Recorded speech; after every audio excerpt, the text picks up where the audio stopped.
Some relationships don't end, but also don't move forward. They just stay there suspended, making them hard to name. Not clear enough to give you peace, but not bad enough for you to leave. She still texts you, still meets you, still shares very personal things.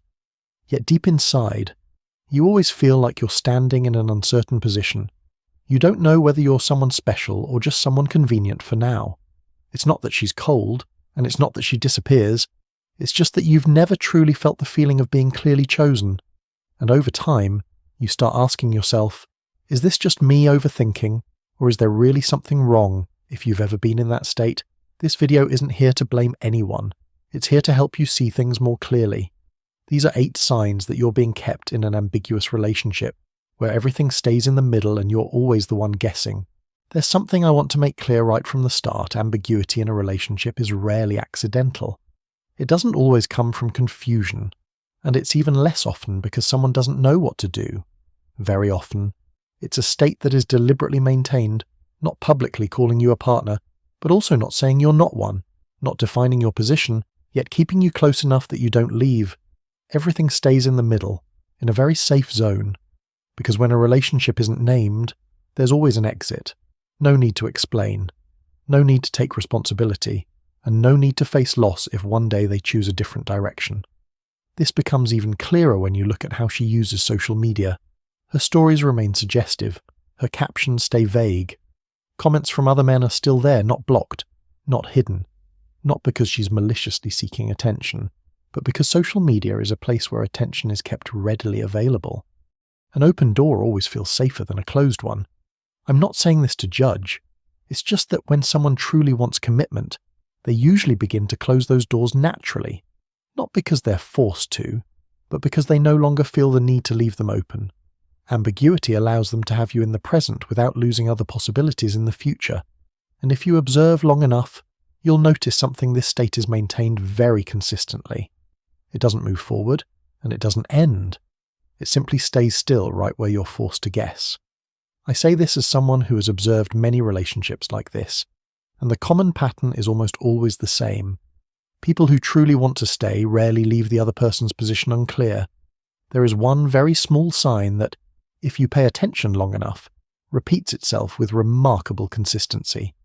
It's the way she talks about things. In her stories, it's almost always what I want, what I like, what I plan to do. You're there, but often only as someone standing on the edge of the story. You rarely hear the word we, not because she's deliberately avoiding it, but because in her mind, the story is still being written for herself alone. Many people comfort themselves by saying, she's just carefree, that's just how she talks. I've heard that countless times, but the reality is this language rarely lies. The way someone speaks reflects how they see the future, and more importantly, who they place in that future. When someone truly sees you as part of their long-term life, we appears naturally, without reminders, without pressure. It's simply how they think. On the other hand, when every plan and every story revolves around it doesn't mean you don't matter. It means you haven't been placed into the long-term picture yet. You're still there. You're still present, but you're not yet indispensable. And this is rarely accidental. It's the result of her keeping her story open, not yet tying it to one specific person. There is a very clear boundary between someone liking you and someone truly choosing you. That boundary lies in how they see the future. For people who keep everything at a safe level, plans usually exist only in the short term. Today works. This weekend might be possible. Next week, we'll see.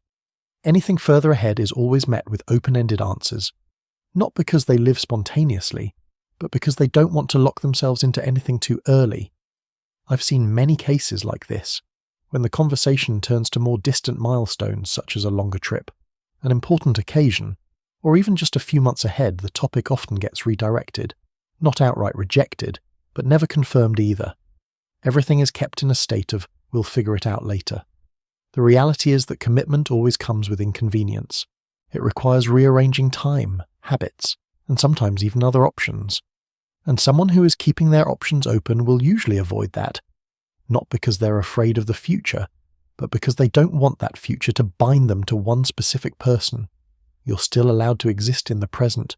You still receive just enough attention, but the future is always left empty. This feeling is very familiar to many men. You're not rejected, but you're also never scheduled into the long term. And if you pay close attention, this state can last a very long time if you don't question it yourself. Not everyone is afraid of the future. It's just that they don't want to tie that future to you. After being in this state long enough, you begin to feel a very clear sense of emotional instability. There are days when she feels very close, texting regularly, showing care, sharing, making you feel like things are progressing. But just as easily, there are days when she feels distant. Replies are slow, conversations are shallow. Sometimes she disappears without a clear reason. The shift is never strong enough to make you leave, but it's enough to keep you constantly waiting. You don't dare ask too much, because you're afraid of overdoing it. You don't dare pull away completely either, because there's still hope, and so your emotions begin to rise and fall according to her rhythm, even though you never intended that. Alongside this, there's often a lingering sense that you're not the only one in her space. It could be another guy, a co-worker, a he understands me friend, or connections you can't quite define. No one openly competes with you, but you still feel like you're not standing alone. Everything happens very quietly. No comparisons, no declarations, just the feeling that you have to try a little harder to maintain your position.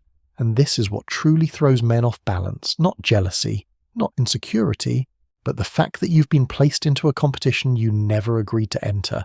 Have you ever felt like you're always arriving second, even though no one ever says it out loud?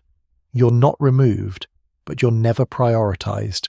That feeling forces you to constantly adjust yourself, sometimes becoming more proactive, sometimes holding back just to avoid breaking something that already feels fragile.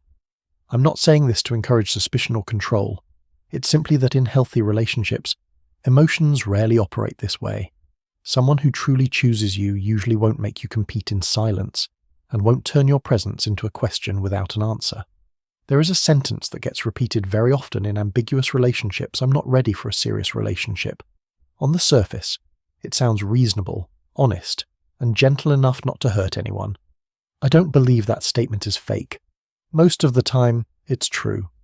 But the truth about what is something few people are willing to look at honestly. Usually, it doesn't mean she doesn't want a relationship in the future. It simply means she hasn't chosen you for that role, and because of that, she remains comfortable receiving your attention, your presence, even your emotions, while still keeping her right not to commit. This becomes even clearer when you try stepping back slightly, not disappearing suddenly, not creating drama, just being a bit less proactive, a bit less attentive than before. If you truly matter, the response usually comes quickly: a question, a check-in, a sign that you're being noticed. But in many cases, what happens instead is nothing. Everything continues as usual, sometimes even more smoothly. No panic, no pulling you back, no questions. That silence isn't because she's careless. It's because, in her mind, your position was never exclusive to begin with. I'm not saying this to make you feel less valuable. On the contrary, it helps you see an important truth clearly. People only fear losing what they truly value, and someone who is afraid of losing you will not stay silent when you pull away. At this point, I don't think the most important question is whether she's keeping you as an option anymore. If you look back at everything we've just discussed, the answer is probably already quite clear. The question that's more worth pausing to think about is a different one. Why are you in that position? Not to blame yourself for doing something wrong, and not to search for faults within yourself, but to understand why someone can keep you close enough not to lose, yet far enough not to choose. Many strong, kind, and emotionally serious men have found themselves in this state, not because they lack value, but because they didn't recognize what was happening and kept hoping things would change on their own. I say this as someone who's observed many similar stories. When you don't ask the right question, you can stay a very long time in an undefined position, simply believing that more time will solve it. But time doesn't create commitment on its own. It only extends whatever already exists. If you're in this state, clearly understanding where you stand is the first step toward regaining agency, whether you choose to stay or to leave. The next video isn't about women. It's about the things that cause men to unintentionally become an option, without even realizing it.